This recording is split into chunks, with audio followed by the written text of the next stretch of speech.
दुनिया के लोग कहते हैं फूल शुद्ध रखो,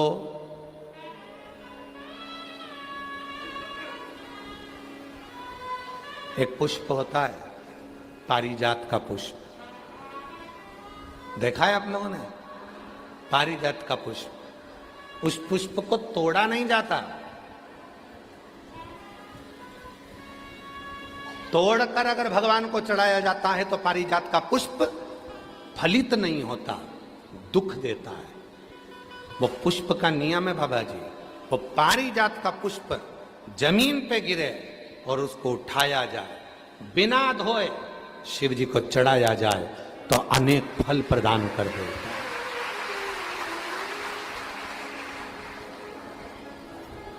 बिना धोए।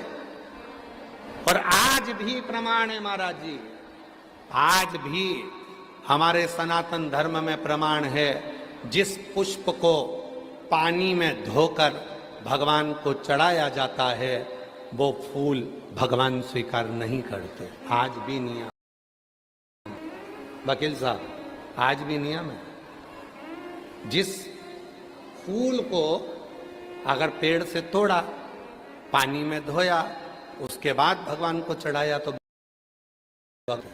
ये रीते आज भी फूल से टूटा के बाद भगवान को चढ़ा दिया, वो स्वीकार। कई माताओं की आदत रहती है पानी के लोटे में, पानी की बाल्टी में फूल तोड़ कर डाल लेती हैं, मंदिर जाती हैं, फूल चढ़ा देती हैं, उसी का पानी भगवान को चढ़ा देती हैं, पानी में ही फूल पड़ा रहता है, भगवान को चढ़ा रही हैं। कई लोगों की आदत रहती है, वो सोचते हैं कि हम जा तो रहे हैं, फूल अलग से कहाँ ले जाएंगे, पानी के लोटे में, पानी की बाल्टी में फूल डाल लिए, तोड़ तोड़ कर पानी की बाल्टी में फूल डाले और शिव जी को जाकर चढ़ा दिए। शिव स्वीकार नहीं करता।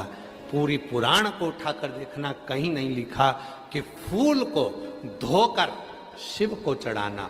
यहां तक लिख दिया कि पारिजात का यदि फूल, और ये पारिजात का फूल कब आया था? अभी अभी हमने कथा में वर्णन किया था, सीहोर की कथा में, सीहोर की कथा में वर्णन किया था, आप लोगों ने सुना होगा। दुर्वासा बाबा आ गए थे अयोध्या में भोजन करने के लिए। अभी कथा में बोला था, आप लोगों ने में से किसी न किसी ने सुना होगा।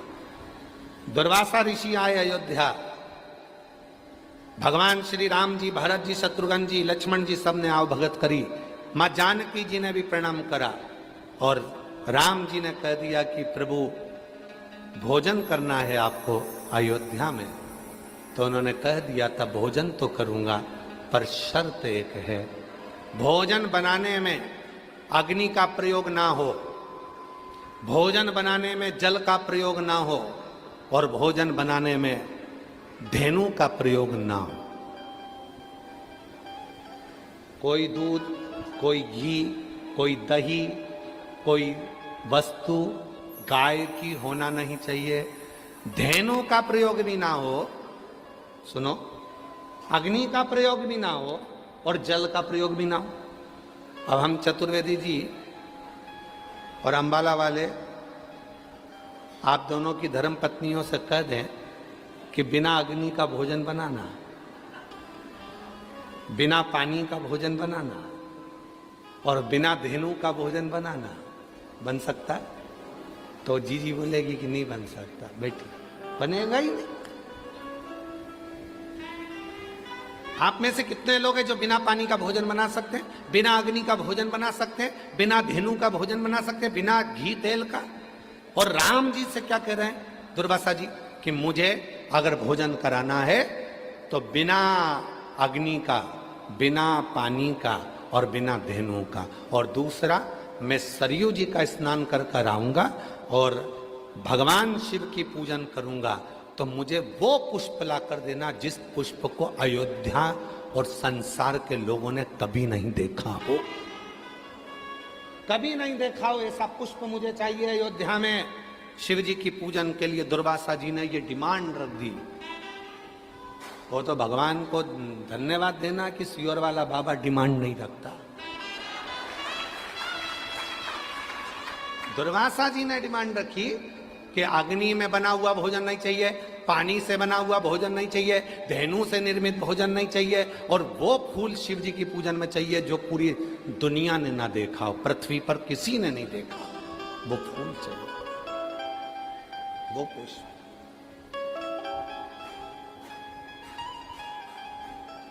वो पुष्प चाहिए।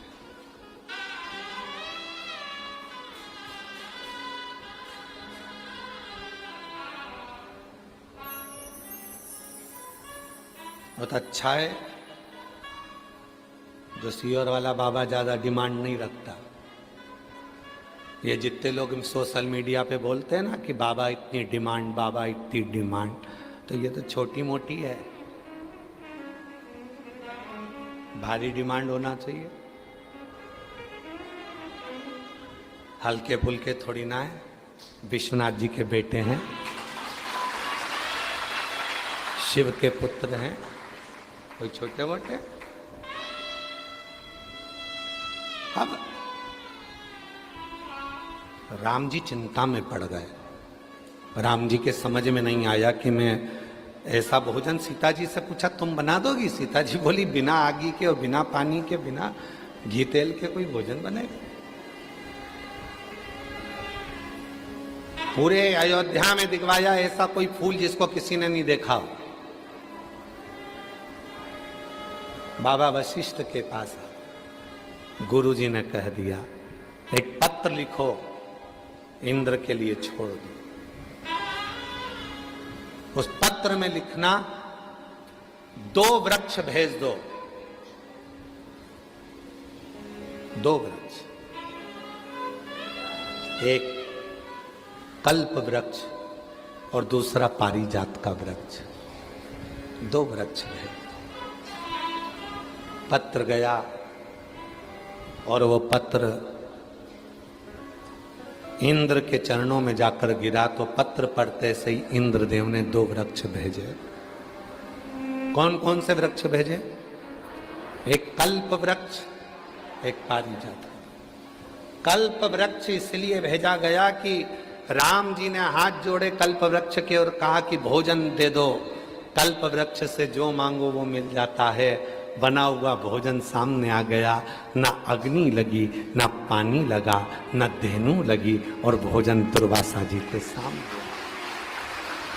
दूसरा पारिजात का वृक्ष आया, जिस पारिजात के फूल को किसी ने नहीं देखा था, वो राम जी ने दुर्वासा जी को दिया शिव जी को चढ़ाने के लिए। और वो फूल जो जमीन पर पड़े थे वो राम जी बीन कर दुर्वासा जी को दिए थे, शिव ने स्वीकार किए थे। शंकर भगवान उसी क्षण राम जी की साक्षी में कहते हैं सुनो राघव, आज भूमि पर पड़ा हुआ ये पुष्प तुम्हारे हाथ का स्पर्श पाकर मेरे पास आया है। आज के बाद संसार का मनुष्य जब पारिजात का फूल मुझे देगा तो वो तोड़ कर देगा तो फल नहीं मिलेगा, पर भूमि पर पड़ा हुआ देगा तो मैं राम के रूप में उसको स्वीकार करूंगा। राम जी के हाथ के पुष्प के बराबर पुष्प पारिजात का भूमि पर पड़ा हुआ पुष्प हो जाता है। और दुनिया के लोग बात करते हैं कि ये पानी मत चढ़ाओ, वो पानी मत चढ़ाओ, ये मत करो। शिव जी को ये कई लोग कह देते हैं ये बेलपत्र तुम्हारी पूरी टूट गई है, ये बेलपत्र खंडित हो गई है, ये खंडित बेलपत्र है, शिव जी को मत चढ़ाओ, इसकी एक पत्ती नहीं है, शिव जी को मत चढ़ाओ, ये बेलपत्र का आधा टुकड़ा है, शिव जी को मत चढ़ाओ, ये बेलपत्र का इतना सा टुकड़ा है, शिव जी को मत चढ़ाओ। शिव महापुराण की कथा जिसने पढ़ी नहीं है वो व्यर्थ की बात करते हैं। और जिन्होंने शंकर जी को जान लिया, शिव महापुराण में यहां तक लिखा है कि अगर बेलपत्र के 1,00,000 टुकड़े हो जाएं और बेलपत्र सूख भी जाए, सूख कर भी उसका चूरा बन जाए और चूरे का भी 1 तिनका मात्र भी शंकर को चढ़ जाए तो सहस्त्र बेलपत्र के फल के बराबर फल प्राप्त हो जाता है। जो समझे ही नहीं उनको क्या समझाए? जो आज भी दिमाग में लेकर बैठे खंडित है, खंडित है, खंडित है।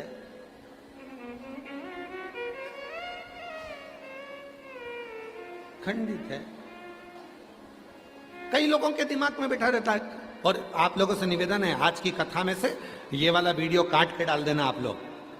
जो लोग कहते हैं बेलपत्र खंडित है, बेलपत्र का टुकड़े से टुकड़ा भी अगर है और वो भी अगर शिव को समर्पित है तो वो भी सहस्त्र बेलपत्र के बराबर हमें फल दे रहा है।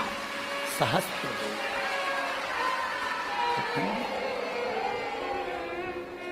दुनिया में केवल एक ही तो है, पूरी दुनिया में केवल एक ही है, मेरा देव अधिदेव महादेव। विष्णु जी की मूर्ति खंडित होती है तो मूर्ति को बदलना पड़ता है, राम जी की मूर्ति खंडित होती है तो मूर्ति को बदलना पड़ता है, देवी जी की मूर्ति खंडित होती है तो मूर्ति को बदलना पड़ता है, दत्त भगवान की मूर्ति खंडित होती है तो मूर्ति को बदलना पड़ता है, 33 कोटि देवताओं की मूर्ति खंडित होती है तो मूर्ति को बदलना पड़ता है। और महादेव का शिवलिंग यदि खंडित भी हो जाता है तो वह खंडेश्वर महादेव कहलाता है। शिव जी का शिवलिंग भी अगर खंडित हो जाए तो वो खंडित नहीं माना जाता, 1000 टुकड़े हो जाएं तो खंडित नहीं माना जाता, उसके टुकड़े टुकड़े हो जाएं तो भी खंडित नहीं माना जाता, वो अखंडेश्वर हो जाता है।